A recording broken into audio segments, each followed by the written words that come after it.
All right, so I got these welded in for the most part. You see there, that's the penetration coming through the other side.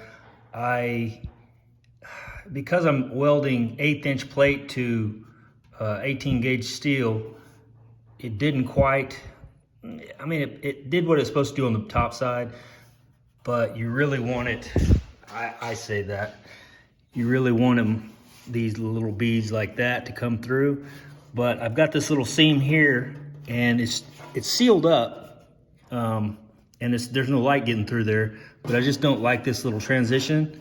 So I'm gonna go ahead and take my TIG and TIG all the way down through here and just smooth that out. Hopefully that works. TIG's really good for that little tedious stuff like that. And you sure I could just seam seal it and be done, but it's good practice for me to use the TIG as much as I can. You can see here. And I probably could have went all the way across this as thick as this metal is, just one long bead. But I decided just to do multiple sections. So I did here, here, and here. Then I came back and filled here and here. Same thing with this. So it's in there good. I still got to come back and do this seam in here and then this seam right here, which again, that might be good for TIG, but it's kind of on the side. So I'd have to like melt it and let it kind of drop over, which is be good practice. The problem is I don't really care for practicing on my car because I really want it to look good, which it looks okay, but you know,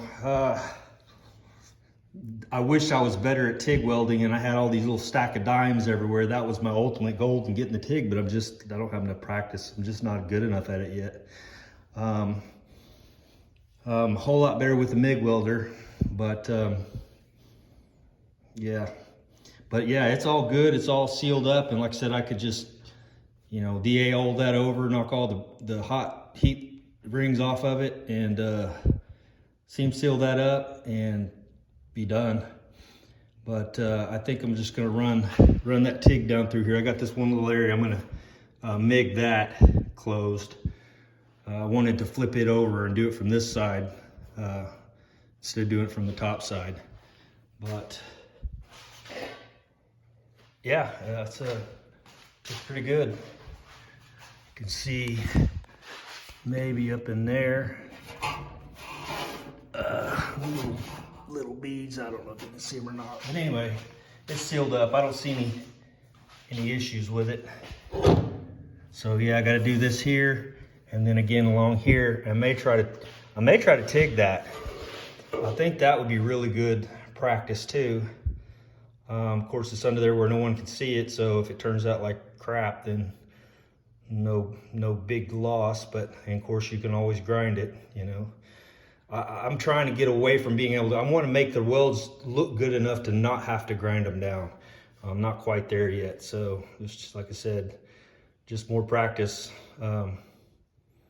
So I don't know, I probably ought to MIG weld that in because I'm better at it than TIGging it, but I can go ahead and TIG this, I think. So that's the nice thing about having this setup of having both of them. All I have to do is unplug one and turn it on and swap bottles and good to go. So yeah, that's what I'm working on now. Just getting this taken care of, and then I'll go from there. What we're gonna do next. I may end up trying to strip this down and going ahead and get it all in black epoxy in areas that I know I'm not going to touch anymore, like all this stuff here, all this bare metal, all inside here, get all that epoxied, all this stripped in epoxy. This has already been epoxied, but it needs to be gone over again. And then the frame needs to be done, epoxy. This is all the EDP primer needs to be taken off there and done. So that's gonna be a lot of sanding and grinding to do all that. But anyway, that's that for now.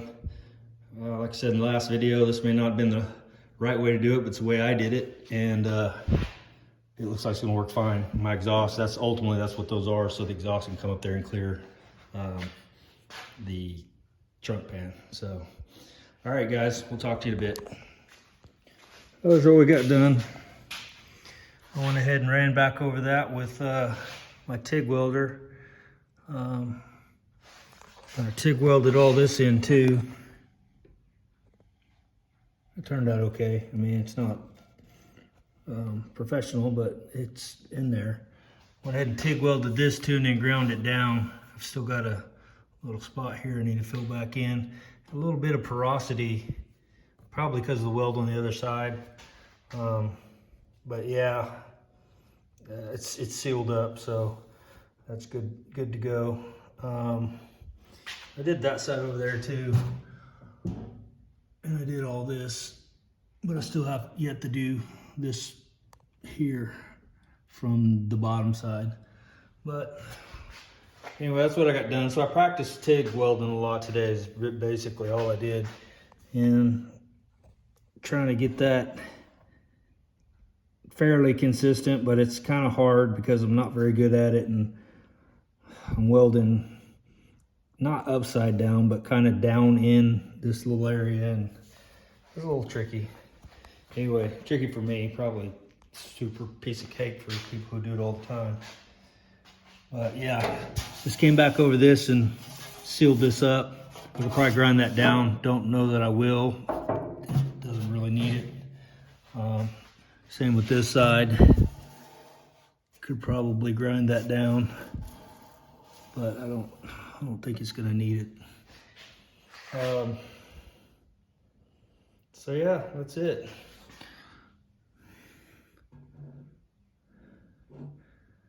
Yeah, I got to get more consistent with that. But anyway, so that's that. Those are in, done. And you can see the heat.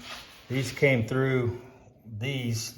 From the MIG welds on the other side really came through good. A good penetration. And if you follow me on Instagram, you see what those look like. I'll have to flip this over so you can see those. They turned out all right, I guess. Oh, I don't know.